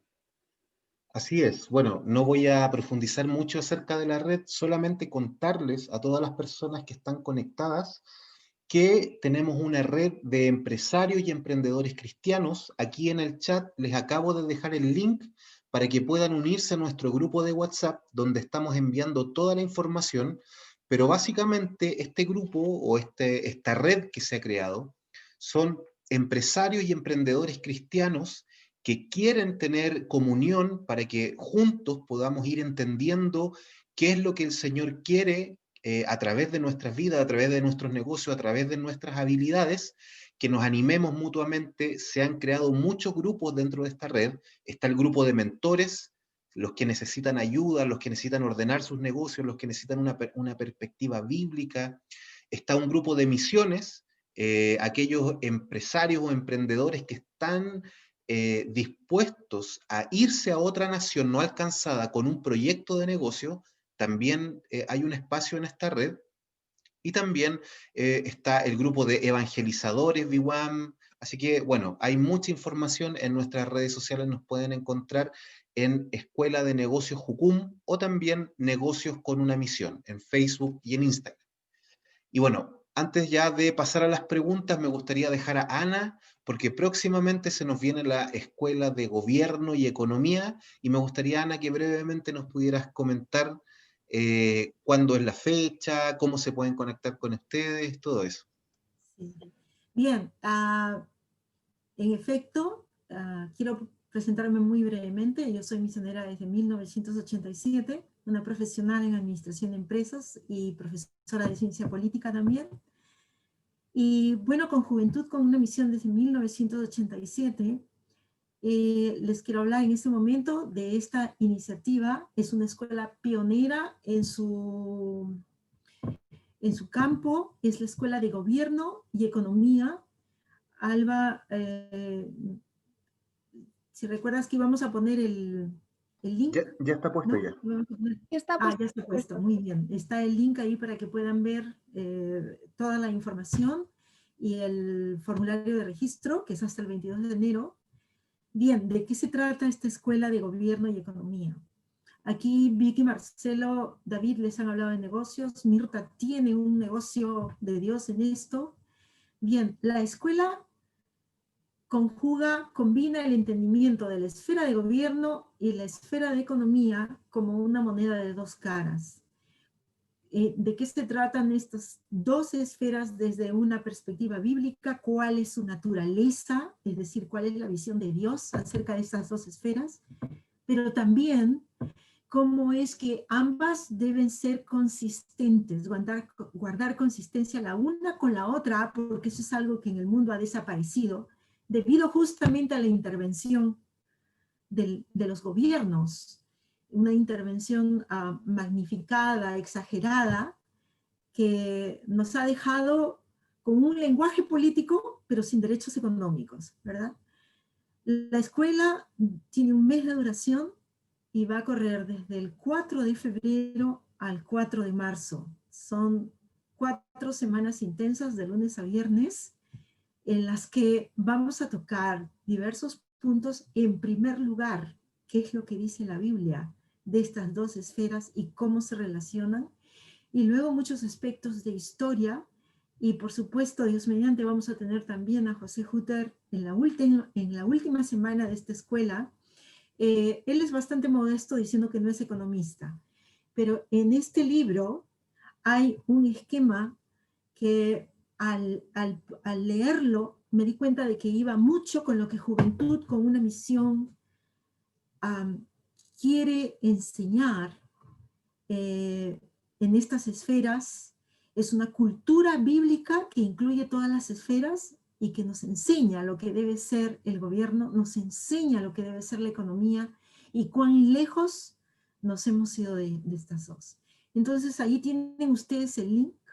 Como les digo, es una escuela pionera, se va a dar por primera vez y estamos esperando que esto contribuya a esta visión de que la gente sea empoderada por el Espíritu Santo para cumplir con nuestra comisión en este tiempo.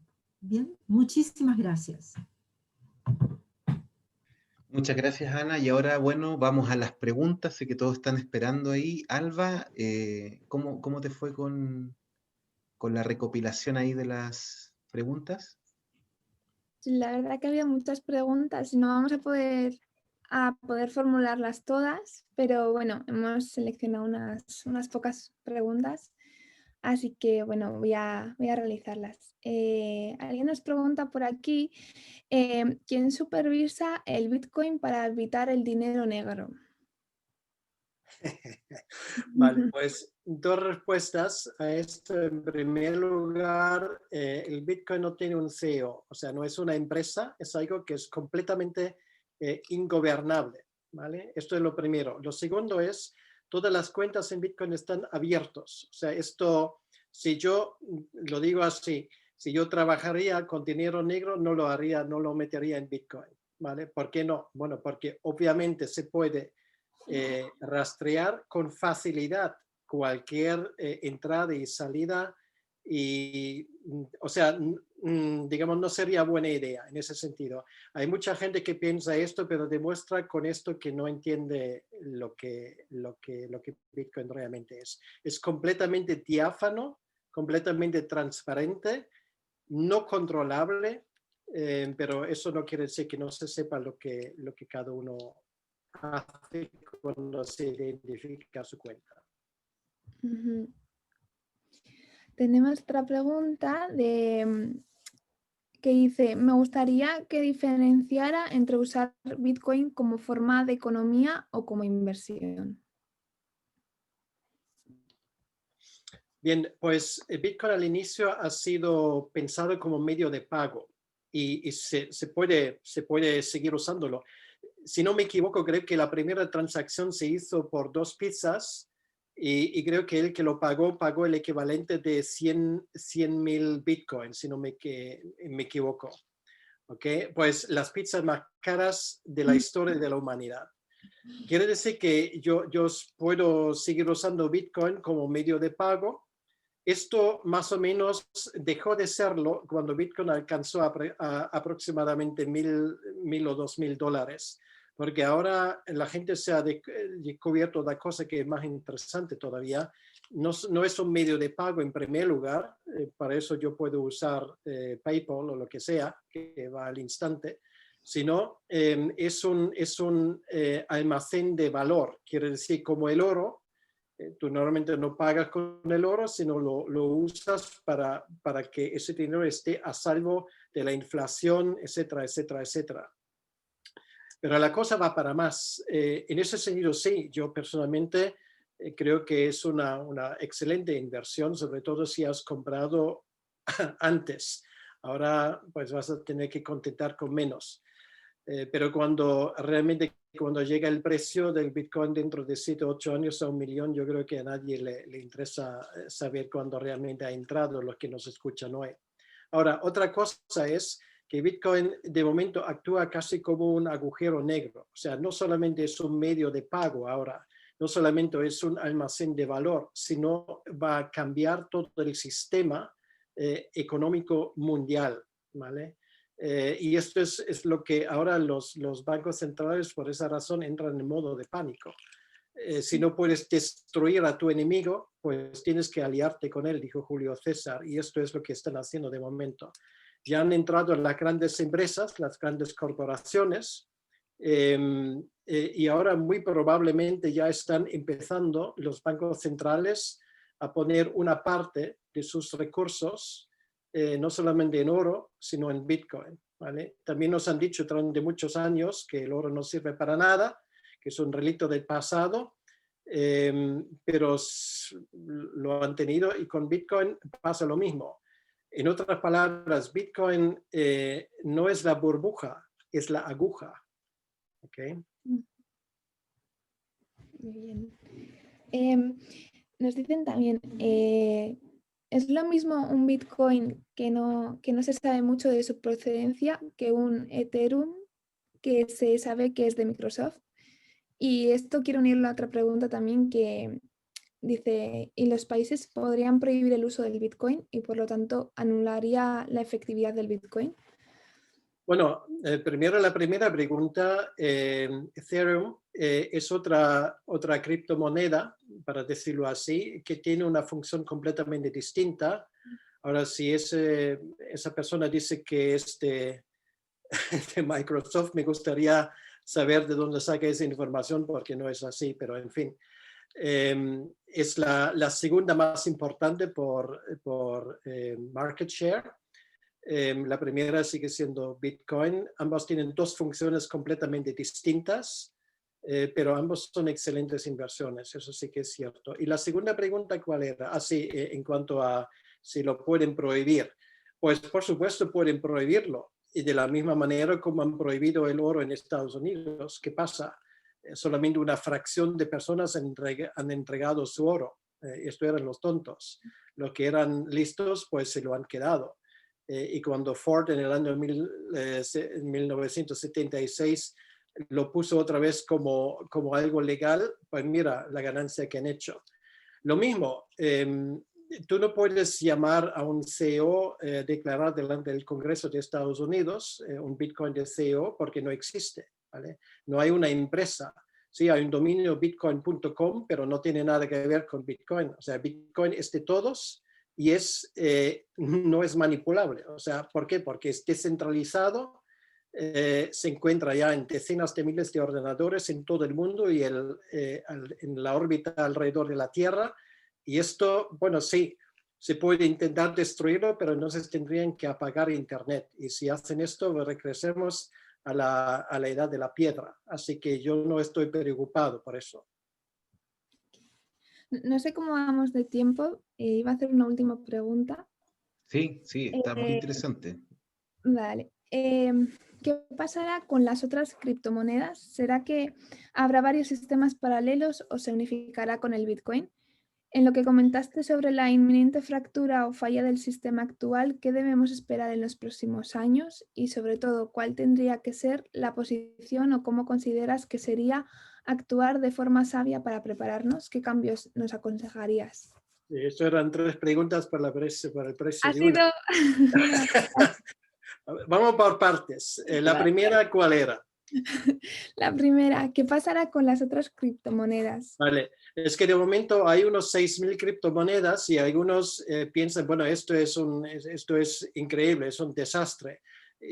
No, porque de los 6.000, pues 5.900 no sirven para nada. Entonces, déjalo, o sea, deja que la gente pues se divierte con esto, pero no hay problema. Es que había un economista, Hayek, que habló de la necesidad de la competencia de diferentes dineros. El problema es que el Estado tiene el monopolio, pero claro, ¿qué ocurre si tuviéramos 2 o 3 monedas al mismo tiempo legalizado en un país? Pues sería muy interesante. ¿Por qué? Bueno, porque la gente se gastaría la que vale para nada y se quedaría con lo que vale. Es exactamente lo que ocurre ahora con euros y Bitcoin. O sea, el que tiene Bitcoin no lo va a gastar, no lo va a vender, lo va a guardar.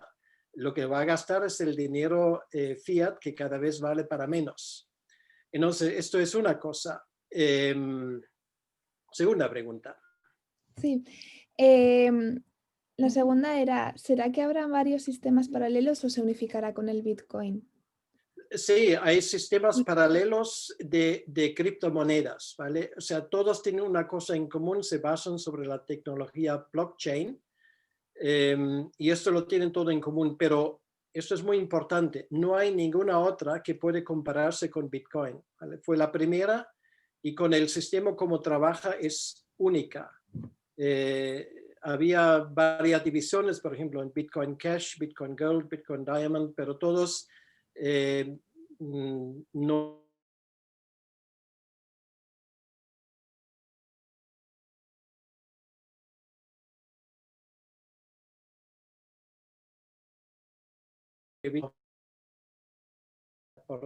del 70%. Y por los años que vienen no veo que esto vaya a cambiar mucho. Pero la competencia siempre es buena, también entre monedas. Si algún día alguien va a encontrar pues, una mejor criptomoneda, pues perfecto. ¿Dónde está el problema? Y había una tercera, ¿no? Sí, había una tercera que decía lo que has comentado sobre la inminente fractura del sistema actual, que debemos esperar los próximos años y cuál debe ser nuestra posición. Pues nuestra posición es poner tu dinero a salvo mientras puedas, porque la casa ya está en llamas. Y yo no perdería tiempo con sacar cosas que no valen la pena. Pero que el sistema está destinado a fallar está a la vista. La única pregunta es cuándo, ¿vale? Esto puede ser mañana, puede ser en 2 o 3 años, pero ¿qué va a pasar? Eso no me cabe ni la más mínima duda. Entonces, bueno, invertir en lo que vale la pena. Todo lo que sea fuera del sistema fiat, bienvenido sea, ¿vale? Incluso puedes invertir en jamones españoles siempre que se conserven durante un tiempo, porque siempre habrá necesidad para esto. Un buen vino tinto también, pero yo preferiría otras cosas. Un buen vino tinto. Bien. Muchas Creo gracias. que hemos llegado al final. Muchas gracias, Alba. Muchas gracias a todos por conectarse. Realmente, José, nos has dejado pero fascinados con el tema. Nos queda todo el fin de semana para seguir investigando, para seguir leyendo. Ana, ¿querías decir algo antes? Ana, ¿querías comentar? No, justamente lo que tú dices. No, simplemente Ya, ok, que había visto que hiciste estoy muy contenta, nada más. Sí, yo también. Estamos muy contentos, muchas personas, mucha participación. Muchas gracias, José, por tu tiempo. Realmente estuvo muy bueno y tenemos material. Ojalá que podamos nuevamente volver a hacer otra conferencia para que podamos profundizar un poquito más. Se nos hace muy corto el tiempo. Y bueno, gracias a todos, que el Señor les bendiga. Esta conferencia va a estar grabada, la vamos a compartir a través de nuestras redes. Así que estén atentos ahí a Escuela de Gobierno y Economía en Facebook y también en las redes de Negocios con una Misión. Así, ustedes ponen Negocios con una Misión y les va a aparecer, y también Escuela de Gobierno y Economía Jucum también les va a aparecer. Va a ser emitido esta misma conferencia a través de esas 2 plataformas. Así que muchas gracias, José. No sé si tienes algunas palabras para despedirte. Sí, simplemente agradeceros la invitación y me tenéis a vuestra disposición cuando queráis. No todo el mundo pues es tan valiente como vosotros, pero con mucho gusto cuando me invitáis ahí estaré. Será un placer. Gracias, José. Muchas gracias. Muchas gracias. Gracias. Gracias a todos. Nos vemos.